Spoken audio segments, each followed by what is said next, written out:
رسوله الكريم أما بعد أعوذ بالله من الشيطان الرجيم بسم الله الرحمن الرحيم إن تكفروا فإن الله غني عنكم ولا يرضى لعباده الكفر وَإِن تَشْكُرُوا يَرْضَهُ لَكُمْ وَلَا تَزِرُ وَازِرَةٌ وِزْرَ أُخْرَى ثُمَّ إِلَى رَبِّكُمْ مَرْجِعُكُمْ فَيُنَبِّئُكُم بِمَا كُنتُمْ تَعْمَلُونَ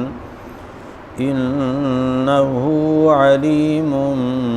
بِذَاتِ الصُّدُورِ صدق اللہ العظیم۔ واجب الاحترام سورۃ الزمر 23واں پارہ ہے، اس کا درس قرآن ہمارا ترتیب سے چل رہا ہے۔ وہی آیات مبارکہ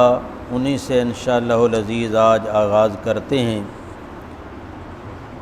اس سے قبل پروردگار عالم کی تخلیقات کا ذکر گزرا ہے کہ اللہ تعالیٰ وہ ذات ہیں جس نے تمہیں ایک جان سے پیدا کیا، پھر اسی میں سے تمہارا جوڑا بنایا، اور پھر آسمان سے تمہارے لیے بارش کو نازل کیا اور مویشی پیدا کیے، اور پھر اللہ تعالیٰ انسان کی تخلیقات کا ذکر کر کے فرماتے ہیں کہ لا الہ الا ہو، اس کے سوا کوئی عبادت کے لائق نہیں، فَأَنَّا تُصْرَفُونَ، تم کہاں پھر رہے ہو۔ آج کی جو آیت مبارکہ میں نے پڑھی ہے سورۃ الزمر کی آیت نمبر 7 ہے، اور اس کا درس اللہ تعالیٰ فرماتے ہیں کہ ان تکفروا فإن اللہ غنی عنکم، اللہ تعالیٰ وہ ذات ہے جو ساری کائنات کو تخلیق کرنے والی، پیدا کرنے والی ذات ہے، اور فرمایا کہ اگر تم اس کا انکار کر دو گے، اس کے ساتھ کفر کرو گے، اسلام کو چھوڑ کر کفر اختیار کر لو گے، فإن اللہ غنی عنکم، بے شک اللہ تم سے بے پرواہ ہے، اللہ کو تمہاری کوئی پرواہ نہیں۔ حدیث پاک میں آتا ہے کہ ساری دنیا مل کر اللہ تعالیٰ کی ربوبیت کا انکار کر دے، اللہ تعالیٰ کی صفات کے اندر ذرہ برابر، ایک رتی کے برابر بھی کمی نہیں آئے گی، اور ساری دنیا، ساری کائنات مل کر اللہ تعالیٰ کے سامنے سجدہ ریز ہو جائے، اللہ کی صفات کو ماننے لگ جائے، اللہ کی ذات پر یقین کرنے لگ جائے، تو سرکار دو عالم صلی اللہ علیہ وسلم نے فرمایا کہ اللہ کی صفات کے اندر رتی برابر اضافہ نہیں ہو جائے گا۔ اگر ہم نماز پڑھتے ہیں، ذکر کرتے ہیں، تلاوت کرتے ہیں، روزہ رکھتے ہیں اور اس طرح اللہ کی عبادت کرتے ہیں، تو یہ ہم اپنے فائدے کے لیے کرتے ہیں، اس سے اللہ کی صفات بلند و بالا نہیں ہو جائیں گی۔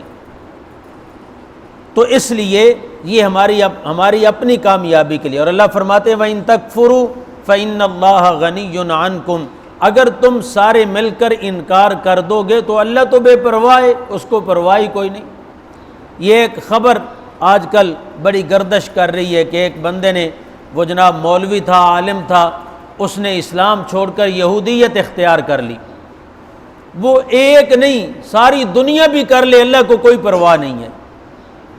اس نے اپنا نقصان کیا ہے۔ اور اللہ کا قرآن کہتا ہے وَمَن يَرْتَدِدْ مِنْكُمْ عَنْ دِينِهِ فَيَمُتْ وَهُوَ كَافِرٌ، فرمایا جو دین اسلام کو چھوڑ کر اب کسی اور دین کو اختیار کرے گا، کوئی اور مذہب اختیار کر لے گا، اللہ کا قرآن کہتا ہے وہ مرتد ہو جائے گا، اور مرتد ہونے کے بعد وہ کافر ہو جائے گا، اور کافر ہونے کے بعد اس کی سزا جو ہے وہ موت ہے۔ تو فرمایا کہ اگر تم اس کا کفر کرو گے اس کے ساتھ، وہ بے پرواہ ہے، ولا یرضی لعبادہ الکفر، اور اللہ تعالیٰ اپنے بندوں کے لیے کفر پر راضی نہیں ہوتے، کفر کو اللہ اپنے بندوں کے لیے پسند نہیں کرتے۔ اور آگے کیا فرمایا، وَإِن تَشْكُرُوا يَرْضَهُ لَكُمْ، اور اگر تم شکر کرو گے تو وہ تم سے راضی ہو جائے گا۔ اگر تم شکر کرو گے پروردگار عالم اپنی رضا کے تمہیں سرٹیفکیٹ عطا کر دے گا، اپنی رضا تمہیں عطا کر دے گا۔ اور جب اللہ کسی پر راضی ہو جائے، اللہ تعالیٰ کسی کو اپنی رضا کا سرٹیفکیٹ عطا کر دیں، تو پھر اس کے بعد اس انسان کے لیے سب سے بڑی کامیابی ہے جس کو اللہ کی رضا نصیب ہو جائے۔ وَلَا يَرْضَى لِعِبَادِهِ الْكُفْرَ وَإِن تَشْكُرُوا يَرْضَهُ لَكُمْ،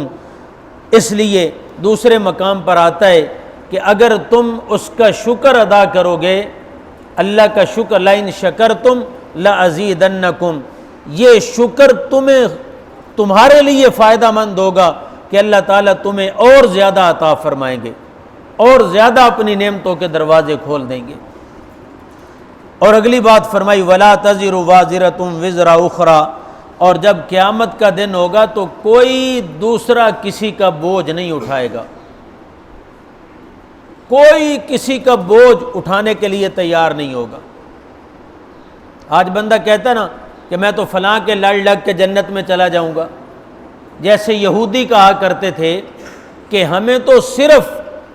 پہلی بات تو یہ ہے کہ ہمیں عذاب ہی نہیں ہوگا، ہم نبیوں کی اولاد ہیں، اور اگر اللہ نے ہمیں جہنم میں ڈالا تو پھر صرف 7 دن ہمیں عذاب دیا جائے گا، اس کے بعد ہمیں دوزخ سے نکال کر جنت میں داخل کر دیا جائے گا۔ اور پھر عیسائیوں کا یہ عقیدہ، عیسائیوں نے کہا کہ ہمارے منجی ہیں حضرت عیسیٰ علیہ السلام، ہم نے گناہ کیے اور حضرت عیسیٰ علیہ السلام جو ہے وہ صلیب پر چڑھ گئے، ہمارے گناہوں کا کفارہ ہو گیا۔ بھئی یہ کہاں کا دین ہے، یہ کہاں کی شریعت ہے کہ گناہ تم کرو سزا نبی کو ملے،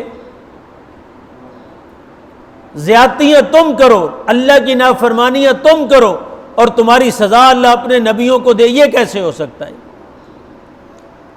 کوئی کسی کا بوجھ نہیں اٹھائے گا، کوئی نبیوں کی اولاد ہے،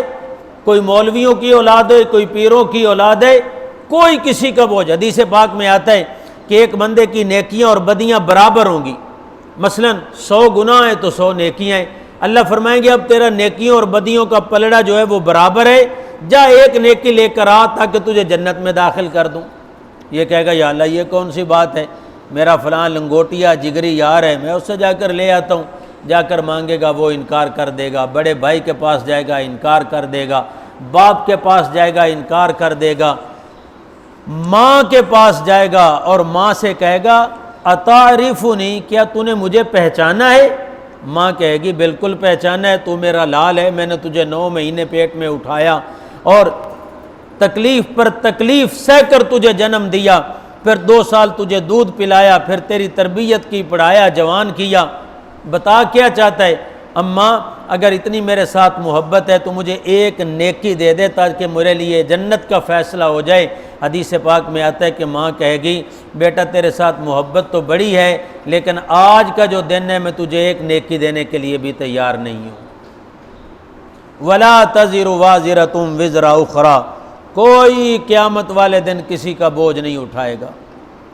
ہر ایک کو اپنے گناہوں کا اور اپنے اعمال کا حساب دے کر آگے جانا پڑے گا۔